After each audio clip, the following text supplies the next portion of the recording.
Dick, in 1962, you led an ARDA trip into Glen Canyon that was a very important trip. Tell us about how that came about and what it was all about. Yes, well, there are actually quite a few trips in 62, but my first experience in the Glen was going with Lou Elliott, who had gone one time before through the Glen with Georgie White, and now he was leading a Sierra Club trip, Easter trip, beautiful weather, wonderful time, and then said, okay, Dick, you're in charge for the rest of the summer.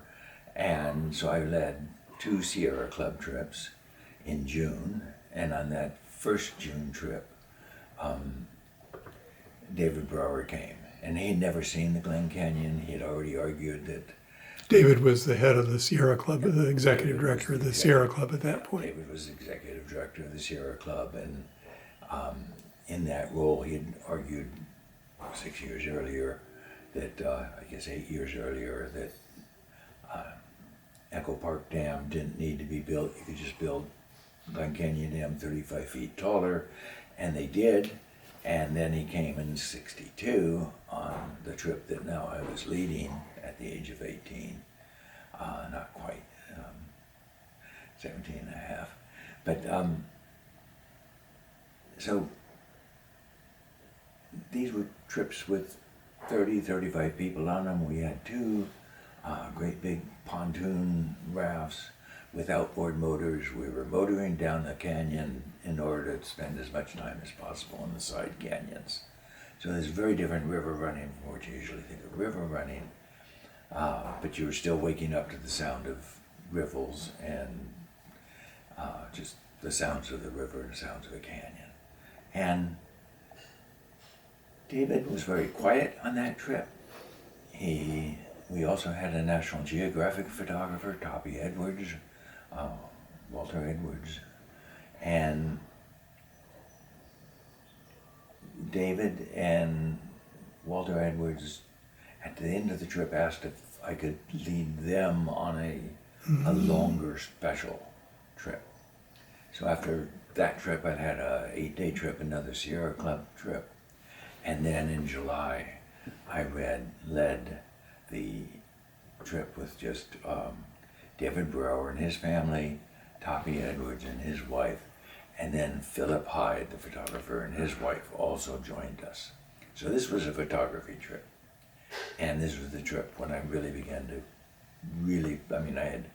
I had a new Mamiya Flex C3, double lens, exchangeable lens camera, very heavy, awkward It box. turned you more on to photography. My father was a photographer, Yeah. I was a photographer, but now I was learning from professional photographers. And this trip was a very important trip because out of it came the book, The Place No One Knew. The Place No One Knew actually was by Elliott Porter mostly, and Elliott had taken trips with other river guides, I can't remember which now, prior. But then in September, we organized a separate ARDA trip, and Elliott Porter came on that one, and David again, Philip Hyde again.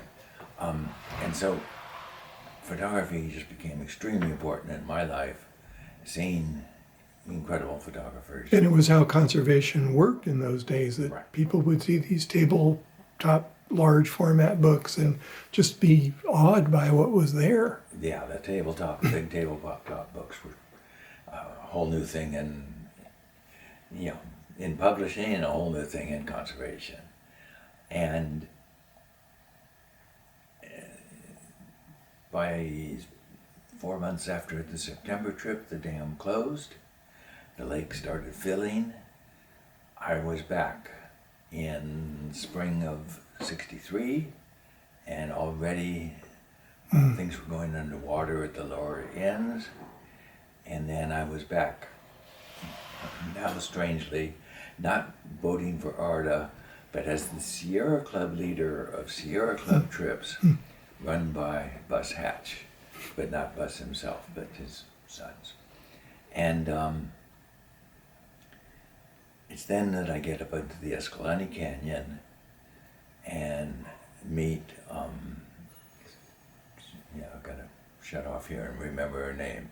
Seldom seen Smith. Oh, Ed Abbey. Ed Abbey. He says seldom Seldom. is Yeah, we're both blanking on the name. Okay. Anyway, we'll remember it as it goes. But it's one of the Ed Abbey characters is a real person. he's a real person. He was a real guide, and encountered him up in the Glen Canyon, up in the Escalante Canyon, and he pointed out and showed me, basically, say, go up Clear Creek and you'll find cathedral in the desert. And so ironically we discover it's already well known to our guide, whose name is still going to come to me. And this was just the most spectacular place I'd ever seen in my life. It's still the most spectacular place I've ever seen in my life, except it drowned. And this is what really made me mad. I mean, I was mad that Music Temple was going underwater. I was mad that all the canyons were going underwater, but seeing Cathedral in the Desert go under made me the most mad. And we kept going back. So we went back in '64, we went back in spring of '65, all before Cathedral in the Desert went under, taking people just mostly to see the upper canyons of the lower canyons of the Escalante, and in particular Cathedral. How did that experience then translate to the next phase of your life? So I became mad enough, literally mad enough, to become an economist. And that's exactly the case. I knew that economics was important, and I knew that something was wrong with how we were thinking about provisioning ourselves and what was the meaning of life. And I graduated from Berkeley with a 2.23, got to Oregon State University for a master's degree, and then to Chicago for a PhD. Studied with Milton Friedman and the whole beginnings of the neoliberal economic movement. Came back to Berkeley as a professor in 1970. They gave me a year to write my dissertation. And but this is now 71 is when I meet the Stanislaus River. And let's pick that thread up in our next conversation. But basically, you got attached to something you loved, and that spurred you into your choice of career. And from there, you were set to be involved in all kinds of things, which we'll cover in just a second.